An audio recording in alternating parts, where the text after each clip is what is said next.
Hello guys, आज की इस वीडियो में बताने जा रहा हूँ जैसे कि एग्जांपल के तौर पे हमारे पास एक शब्द है जिसका ये मीनिंग है गिव अप।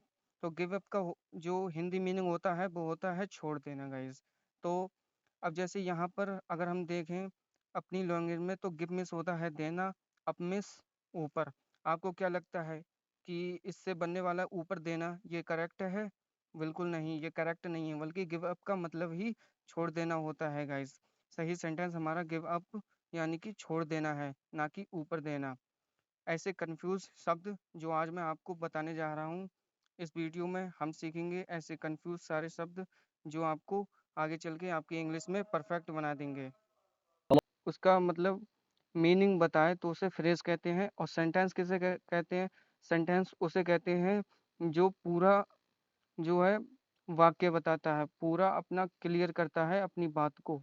और फ्रेज क्या होता है? अपनी बात को पूरी क्लियर नहीं कर पाता है। जैसे एग्जाम्पल के तौर पे believe in, come in, give up छोड़ना, ठीक, बिलीव इन विश्वास करना, इस प्रकार के। और पूरा सेंटेंस जो हमारा होता है, सेंटेंस उसे कहते हैं जैसे I believe in hard work, मैं हार्ड वर्क में विश्वास करता हूँ। तो ये हमारा पूरा सेंटेंस हो गया। तो ये फ्रेज और सेंटेंस में फ़र्क है। तो आज हम आगे बढ़ते हैं गाइस। तो यहाँ पर हमारे पास जो है डेली यूज सेंटेंस की जगह नहीं पढ़ेंगे, आज हम पढ़ेंगे 20 फ्रेज जो ज़्यादातर यूज होंगे और आपकी इंग्लिश में परफेक्ट बना देंगे। तो नंबर 1 पे आता है आस्क फॉर, ये हमारा फ्रेज है। तो आस्क फॉर का मतलब होता है मांग लेना गाइस। तो इसके सेंटेंस में हम एग्जांपल निकालेंगे जैसे शी आस्क्ड फॉर हेल्प, उसने मदद मांगी। ठीक, शी आस्क्ड फॉर हेल्प, उसने मदद मांगी। ये हमारा जो है पहला उस फ्रेश हो गया। नंबर 2 पे फ्रेश है हमारा बैक आउट, पीछे हटना। ठीक, बैक आउट यानी कि पीछे हटना। Back it out, he back it out, यहाँ पर थर्ड फॉर्म लगी। ठीक गाइस, वह पीछे हट गया, वह पीछे हट गया, ही बैक इट आउट। आगे बढ़ते हैं गाइस। फिर हमारे पास आता है बी ऑफ। बी ऑफ का मतलब होता है निकालना। ठीक, let's be of now, let's be of now. ठीक, ये हमारा बी ऑफ हो गया। ठीक, चलो अब निकलते हैं, चलो अब निकलते हैं। आगे बढ़ते हैं। आगे हमारा कौन सा सेंटेंस आता है? बिलो आउट यानी कि बुझाना। बिलो आउट का मतलब होता है बुझाना। बिलो आउट द कैंडल, मोमबत्ती बुझाओ। बिलो आउट द कैंडल, मोमबत्ती बुझाओ। आगे बढ़ते हैं गाइस। Bring out. ठीक, ब्रिंग आउट का मतलब क्या होता है? तो इसका मतलब होता है बाहर निकालना। ब्रिंग आउट का मतलब होता है बाहर निकालना। तो सेंटेंस देखेंगे, they brought out a new book, उन्होंने एक नई किताब निकाली। फिर आगे बढ़ते हैं गाइस। यहाँ पर हमारा सेंटेंस है ब्रिंग ऑन। ब्रिंग ऑन का मतलब होता है बुलाना। ठीक, या होना, बुलाना या होना ब्रिंग ऑन का मतलब होता है। तो यहाँ पर हमारा सेंटेंस वो लिखा है डोंट ब्रिंग ऑन ट्रबल, परेशानी मत बुलाओ। ठीक, आगे बढ़ते हैं गाइस।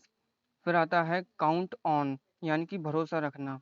वैसे काउंट का मतलब होता है गिनना और ऑन का मतलब होता है पर, के पर या किसी के ऊपर, इस प्रकार होता है। काउंट मीन्स गिनना, ऑन मीन्स पर, लेकिन इसका जो है फ्रेज जो होता है वो अलग ही बन जाता है।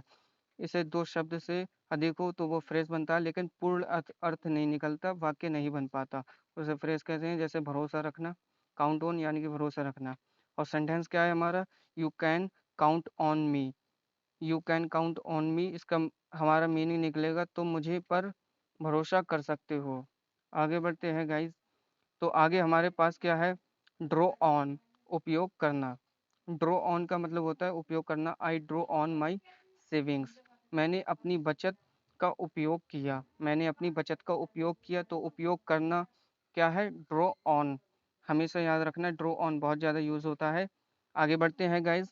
Explain away, explain away, explain away यानी कि बहाने बनाना। ठीक, एक्सप्लेन अवे यानी कि बहाने बनाना। Don't explain away your mistake, अपनी गलती को बहाने से मत टालो। Don't explain away your mistake. आगे बढ़ते हैं गाइज। आगे हमारा आता है फील लाइक। फील लाइक का मतलब होता है अच्छा होना। आई फील लाइक ईटिंग, मेरा खाने का मन है। ठीक, मन होना, इच्छा होना, इसी प्रकार के शब्द यहाँ पर बनते हैं फील लाइक। ठीक, तो ये थे हमारे गाइस डेली यूज़ फ्रेजेस। तो please like, subscribe and comment now. और आपको किस सब्जेक्ट में या किस टॉपिक में ज़्यादा परेशानी है, कमेंट में ज़रूर बताना।